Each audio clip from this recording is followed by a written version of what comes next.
मागच्या वर्षी IT training इन्स्टिट्यूटमध्ये एक्झामच्या आधी 4 महिने जॉईन केलं होतं. मी फुल डे बॅचसाठी येत होतो.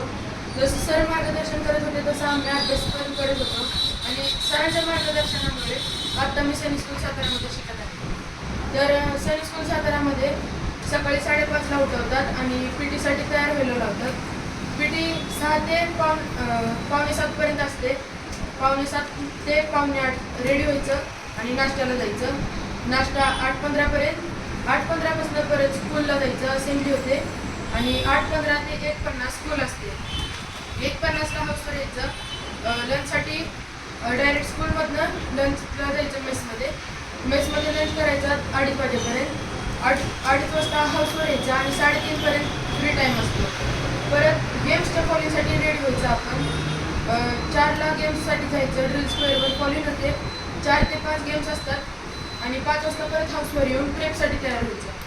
ते प्रेपमध्ये एक मफ्ती ड्रेस असतो, मफ्ती घालून प्रेपला बसायचं. 6 ते 8. 8 वाजता परत फॉलिंग होते डिनरसाठी आणि डिनर 8:30पर्यंत झाला की 8:30ला परत फॉलिंग होऊन प्रेपमध्ये बसायचं. हे झालं पूर्ण शेड्यूल.